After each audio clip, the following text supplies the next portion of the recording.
Praise the Lord. 80-ാം സങ്കീർത്തനം 3-ാം വാക്യം. ദൈവമേ, ഞങ്ങളെ യഥാസ്ഥാനപ്പെടുത്തണമേ. ഞങ്ങൾ രക്ഷപ്പെടേണ്ടുന്നതിന് തിരുമുഖം പ്രകാശിപ്പിക്കണമേ. മനുഷ്യൻ എന്നും നഷ്ടപ്പെട്ട കണക്കുകൾ നോക്കി വിലപിച്ച് ഇരിക്കുന്നവരാണ്. എന്നാൽ പ്രിയമുള്ളവരെ, നമ്മുടെ നഷ്ടങ്ങളിലും നമ്മുടെ നിരാശകളിലും ദുഃഖങ്ങളിലും ലോകത്തിൻ്റെ അവസ്ഥകളിലും പ്രയാസമേറിയ സാഹചര്യങ്ങളിലും ഒക്കെ നമ്മെ യഥാസ്ഥാനപ്പെടുത്തുന്ന ഒരു ദൈവത്തിങ്കലേക്ക് എപ്പോഴെങ്കിലും ഒക്കെ പ്രത്യാശ വെച്ചുകൊണ്ട് ഒന്ന് ധൈര്യത്തോടെ ഇരിക്കുവാനായിട്ട് നമുക്ക് കഴിയാറുണ്ടോ? ഒരിക്കലും നാം അതിന് ശ്രമിക്കാറില്ല എന്നുള്ളതാണ് സത്യം. കാരണം നഷ്ടങ്ങളെ നോക്കി പരിതപിക്കുവാനാണ് നമുക്ക് എപ്പോഴും ഇഷ്ടം.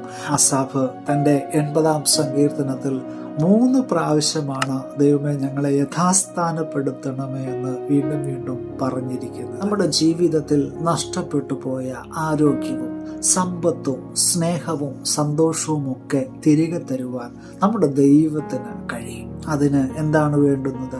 ദൈവം ആഗ്രഹിക്കുന്നത് ഇത്ര മാത്രമേ ഉള്ളൂ.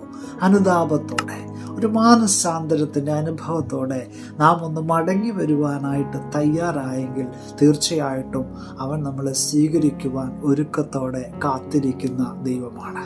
ആകയാൽ നിങ്ങളുടെ പാപങ്ങൾ മാഞ്ഞു കിട്ടേണ്ടുന്നതിന് മാനസാന്തരപ്പെട്ട് തിരിഞ്ഞുകൊള്ളുവിനെന്ന് തിരുവചനം നമ്മെ ഓർമ്മപ്പെടുത്തുകയാണ്. പാപത്തിൻ്റെ അവസ്ഥകളിൽ കഴിയുന്ന ഒരു മനുഷ്യന് ഒരിക്കലും അനുതപിക്കുവാനായിട്ട് കഴിയില്ല.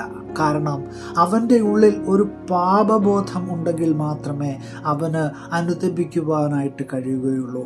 ഏത് പാപിയിലും തൻ്റെ ആ അനുതാപത്തിൻ്റെ അവസ്ഥയ്ക്ക് തൊട്ട് മുമ്പ് ഒരു ദൈവത്തിൻ്റെ ഇടപെടൽ ഉണ്ടായിരിക്കും. എങ്കിൽ മാത്രമേ വിശ്വാസത്തോടുകൂടി അവൻ അനുതാപത്തിൻ്റെ അവസ്ഥയിലേക്ക് വരികയുള്ളൂ. പ്രിയമുള്ളവരെ, ഏത് പാപിയിലും തൻ്റെ അനുതാപത്തിൻ്റെ ആ ഒരു അവസ്ഥയ്ക്ക് തൊട്ട് മുമ്പ് ദൈവത്തിൻ്റെ ഒരു ഇടപെടൽ അത് ഉണ്ടായിരിക്കും. അതിൽ നിന്ന് മാത്രമേ അവന് വിശ്വാസത്തോടെ ദൈവസന്നിധിയിലേക്ക് കടന്നു വരുവാനായിട്ട് കഴിയുകയുള്ളൂ. നമ്മുടെ വിശ്വാസം അത് യഥാർത്ഥമാണെങ്കിൽ നമ്മുടെ അനുതാപവും ഏറ്റവും സത്യമുള്ളതായിരിക്കും. ദൈവത്തെങ്കിലേക്ക് തിരിയുവാനായിട്ടുള്ള ഒരു ഏക മാർഗമെന്ന് പറയുന്നത് ഈ അനുതാപം ഒന്ന് മാത്രമാണ്. നഷ്ടപ്പെട്ടു പോയ അവിശുദ്ധമായ ജീവിതം അത് തിരികെ തരുവാൻ നമ്മുടെ ദൈവത്തിന് കഴിയും. അതിനുവേണ്ടി ദൈവസന്നിധിയിലേക്ക് നമുക്ക് മടങ്ങി വരാം. അതിനായിട്ട് നമുക്ക് ഒരുക്കത്തോടെ പ്രാർത്ഥിക്കാം. പുതിയ ദിനം അനുഗ്രഹത്തിൻ്റെ നല്ല ദിനമായി തീരട്ടെ എന്ന് പ്രാർത്ഥിക്കുകയാണ്. Have A blessed day.